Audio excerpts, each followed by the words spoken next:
Okay, so what I've got is people can chat and ask questions as they need. And I'm going to read from this book, which is Managing Emotional Flashbacks. And it's important with complex PTSD or PTSD to know that there are tools and ways of getting to a point of being at ease with ourselves eventually, but it's the knowledge that's really going to help us. And Pete Walker, his work is a brilliant work that he did. I'm just going to show you this as well. This book here, Trauma and Recovery. And this is Judith Herman. This is a book that I'm about to read recently. I'm going to be taking on and reading over the next few weeks. You can see it's not a huge book, but this book is, the reason I mention this is because Pete Walker also looked at the work of Judith Herman, and as a result of that, this book came as a book as well that came out of that. So I believe, or that I've heard. So managing emotional flashbacks, they are intensely disturbing regressions, and it's like the amygdala hijackings. It's an amygdala hijacking to the overwhelming feelings states of your childhood abandonment. So what's happening is that childhood abandonment basically means that we weren't cared for properly or nurtured. So it means that as an adult, we will have flashbacks or emotional flashbacks. And basically it's where the amygdala is hijacked and we don't feel safe or we don't feel nurtured, and we act out based on that. And when we are stuck in a flashback, and fear, shame, or depression can dominate your experience. These are some common experiences of being in an emotional flashback. You feel little, fragile, and helpless, and everything feels too hard. Life is too scary. Being seen feels excruciatingly vulnerable. Your battery seems to be dead. In the worst flashbacks, an apocalypse feels like it will basically you're going to freak out. So basically I'm getting to the point here. Sorry, I'm reading really badly here, but I'm getting to grips with this. And when you are trapped in a flashback, you are reliving the worst emotional times of your childhood. Everything feels overwhelming and confusing, especially because there are rarely any visual components to a CPTSD flashback. So complex PTSD is a response to events from childhood. This is because of, as Coleman's work shows, the amygdala hijackings are intense reactions in the emotional memory part of the brain that override the rational brain. These reactions occur in the brains of people who have been triggered into the 4 F's reaction so often. So that's the fight, flight, freeze response. And the fight, flight, freeze response, I will, in another video, I will talk about that. But today we're just basically looking at the managing of emotional flashbacks to get started. We have here that there are a list of 13 practical steps that I'm going to go through at the end of this video on a slideshow, which I'm not going to mention right at this point, but triggers and emotional flashbacks. A trigger is an external or internal stimulus that activates us into emotional flashbacks. This often occurs on a subliminal level outside the boundaries of normal consciousness. Hi, Cindy, I can see you there. So I'm going to keep reading. So this often occurs at a subliminal level outside the boundaries of normal consciousness. Recognizing what triggers us can therefore be difficult. Nonetheless, becoming increasingly mindful of our triggers is crucial because it sometimes allows us to avoid flashbacks, inducing people, situations, and behaviors. So the point is, as we grow and develop and we understand what flashbacks are, then we can begin to manage them. And it's important that for many people, what I found myself, I will say, that I didn't realize that a lot of my adult behavior, which seemed really painful to me, was me having emotional flashbacks to events. And I would do things and behave in ways that weren't really how I wanted to behave, but I actually didn't know what was going on. So for instance, if you get triggered by something, it would be similar to being if you were bitten by a dog as a 5-year-old, and then you see a dog, you're going to go into a reaction. And that reaction is based on memory. And this is what's going on with complex PTSD, that you're, as an adult, somebody might have a tone of voice with you, and that tone of voice may be of a parent or carer that was abusive to you. And as an adult, even though you're not in that situation anymore, you will react in a way which is similar to the way you would have felt as a child. You might go into fear, which is you might go into fight or flight, freeze or fawn. And that is in this book. It's really vital information that people have this, who have complex PTSD or PTSD, to understand what's going on in them with themselves. So external triggers are people, places, things, events, facial expressions, styles of communication. I've just said that, so like a tone of voice, yeah? That remind us of our original trauma in a way that flashes us back into the painful feelings of those times. Here are some examples of powerful and common triggers. So here's some examples. Revisiting your parents, seeing someone who resembles a childhood abuser, experiencing the anniversary of an especially traumatic event, hearing someone use a parent-shaming tone or voice or turn of phrase. So a few more examples I can give there would be, for instance, like for some people it can be Christmas, it can be birthdays, or it can be other events, holiday events that cause people to go into emotional flashbacks. It can be the hardest time for people who've been abused as children. The holiday periods can be a really tough time because they're remembering a lot of the abuse memories. I'm going to continue reading. Many triggers, however, are not so explicit. Sometimes all unknown adults can trigger us into fear even when there is no resemblance to our original abusers. And he says here, I still occasionally feel triggered when I come across a group of teenagers because I grew up in a neighborhood where there were many violent ones. For this reason, my own son, who is quite empathetic, joked that he will not become a teenager when he grows up. So that's Pete Walker saying that there about his own life. Sometimes someone looking at us or even noticing us can trigger us into a fear and toxic shame. One of my clients once came in intensely triggered because a cat was staring at him. Other common triggers include making a mistake, asking for help, or having to speak in front of groups of people. So one of the things that I found quite triggering is asking for help. I get very triggered sometimes when I've got to ask somebody to help me. And I'm sure there are many events where I wanted help as a child, but I was unable to ask for it. Or if I did, it didn't really help my situation, or it might have made it worse for me. So other common triggers, let's see, moreover. So also people can be triggered when we're overtired, feeling sick or lonely or hungry can sometimes trigger a flashback. Any type of physical pain can also be a trigger. So it can be, physical pain can make us feel fearful or scared. He goes on to say, for many survivors, authority figures are ultimate triggers. And I'm adding in here, the reason for that could be that, if our early emotional, the emotional pain came from childhood and from our carers, then clearly authority figures are going to resemble that for us. So he says also, I have known several survivors who have never gotten so much as a parking ticket, who cringe in anxiety when they come across a policeman or a police car. So that's an example.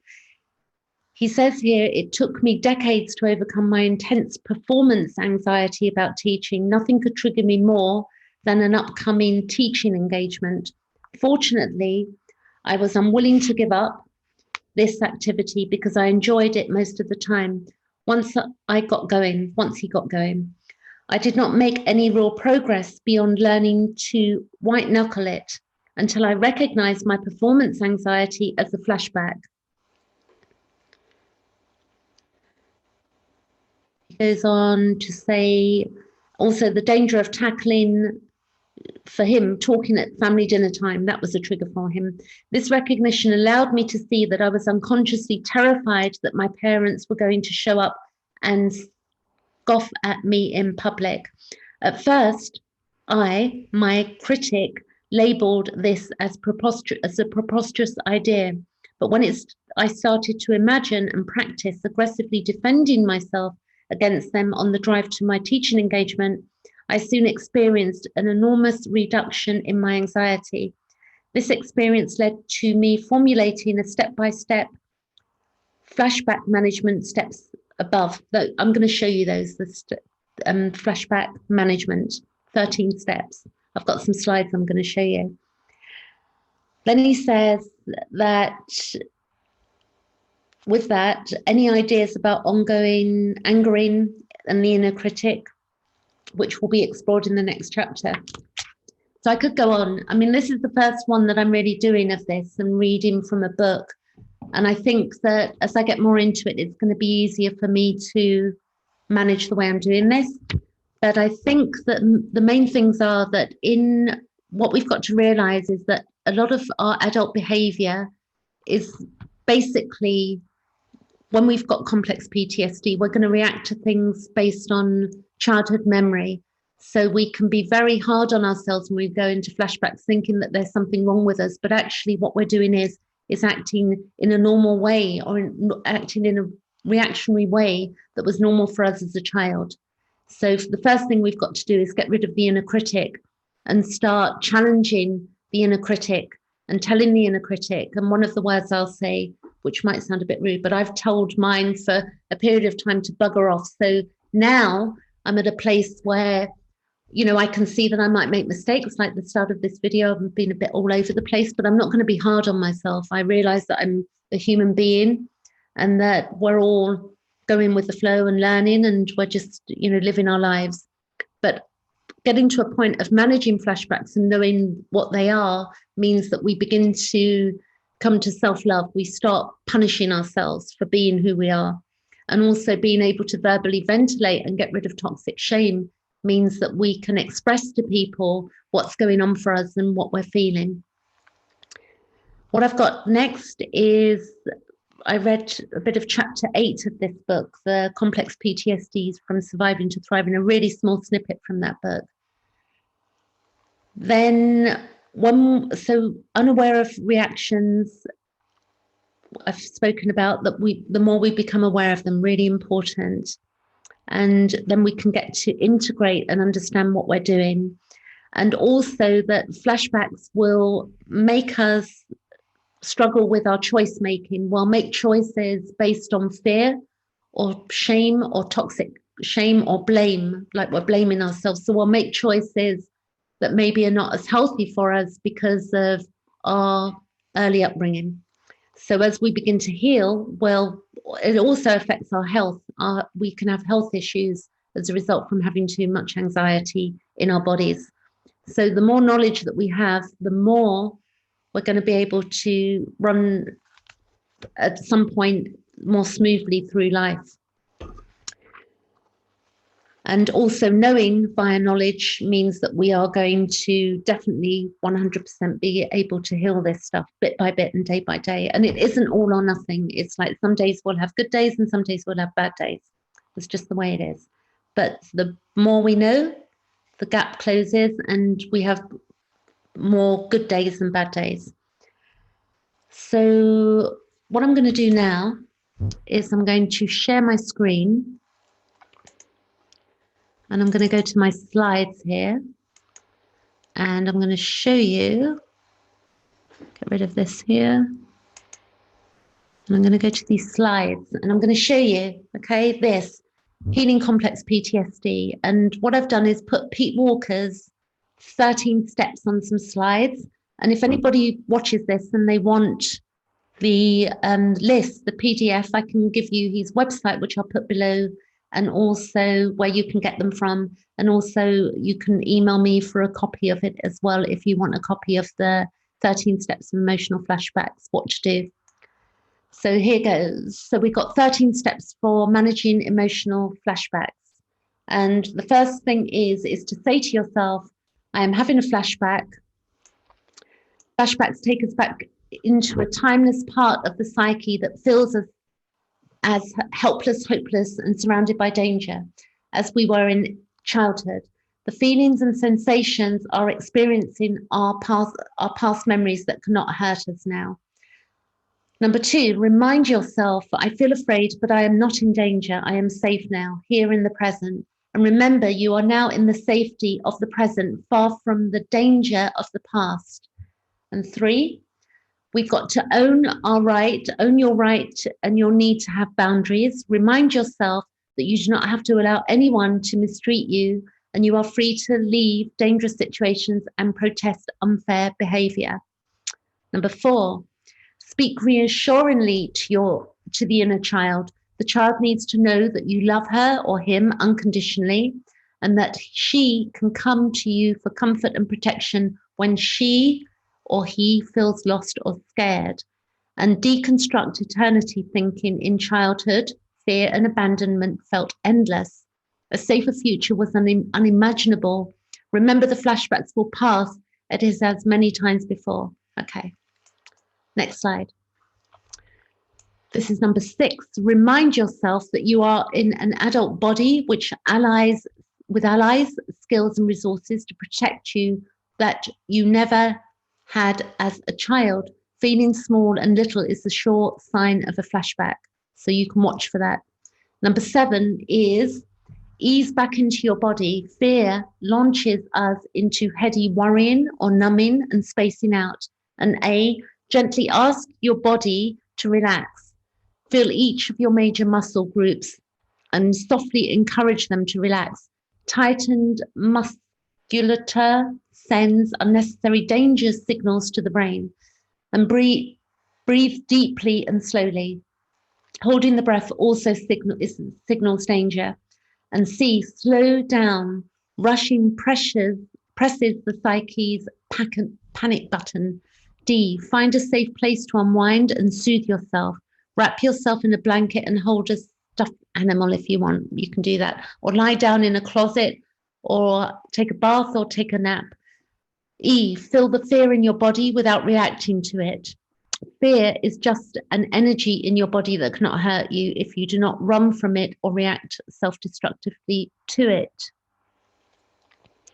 Then I've got 8, resist being a critic, drasticizing and catastrophizing. A, use thought stopping to halt its endless exaggeration, danger, and constant planning to control the uncontrollable. And refuse to shame, hate, or abandon yourself. Channel the anger or self-attack into saying no to unfair self-criticism. And B, use thought substitution to replace negative thinking with a memorized list of your qualities and accomplishments. So that's an idea. You can write down a short list of 10 things that you can carry with you that replace any negative thinking you have about yourself.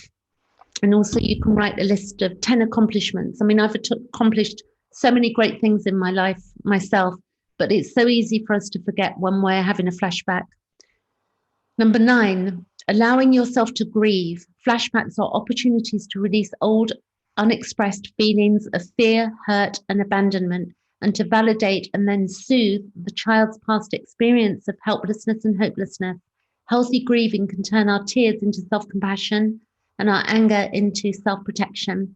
Okay, so the grieving is really important. I spent a good year grieving consciously. Some grieving can happen unconsciously, but when we understand this stuff, and from reading this book, when you're grieving, you'll begin to realize that you can do this consciously. It's really important to know that. And then we have number 10. So it's important we cultivate safe relationships and seek support. Take time alone when you need it, but don't let shame isolate you. Feeling shame doesn't mean you are shameful. Educate your intimates about flashbacks and ask them to help you talk and feel your way through them. So we do need friends who understand this. And, you know, there are people that do. I've got friends that do. And I'm sure when you look to your friends, you're going to find people that do understand and get you, and maybe people who have similar experience, similar things in childhood, who understand where you're coming from. So it's important to talk and cultivate friendships. 11, learn to identify the types of triggers that lead to flashbacks. Avoid unsafe people, places, activities, and triggering mental processes. Practice preventive maintenance with these steps when triggering situations are unavoidable. So you really can think about what triggers you and begin to manage how you live your life as well. That doesn't mean avoiding things. It means looking at things realistically or speaking to people how to manage particular circumstances. And number 12 is figure out what you are flashing back to. Flashbacks are opportunities to discover, validate, and heal our wounds from past abuse and abandonment. They also point to our still unmet development needs and can provide motivation to get them met. And then 13, be patient with the slow recovery process. It takes time in the present to become unadrenalized and considerable time in the future to gradually decrease the intensity, duration, and frequency of flashbacks. So there you got, this is from Pete Walker, MA, book is Complex PTSD from Surviving to Thriving, 2015. I'm just going to show you that again. What did I do with it? Here it is. So this is the book, okay? I'm going to stop share. Okay, so this is the book, and I highly recommend that people get a copy. I've seen, I don't know if it still stands, but this book currently is free on, or it was free on Audible. So I'll put the link below for this book, and you can check out on Audible to see if you can still get it for free. It isn't Pete Walker that's reading it, but even so, I've got two, and I've got the hard copy, and I've also got the Audible version, because you can listen to that. Maybe it's easier to listen to when you're going through a rough time. And you can see this book has been well read. The pages are coming out of it as I've read it so much, as I've made notes and things. So I'm going to leave it there today, but what I'm trying to do is get together, maybe because it's Mental Health Awareness Month in the USA, and in the UK we've got Mental Health Awareness for a week in the middle of May. So I'm going to try and keep this up each evening and read a little bit from the book and be here for people who want to talk about complex PTSD or their issues. So I'm going to stop recording now, and I thank you for watching this, and it will be up later for a playback. Thanks for watching. Catch you later.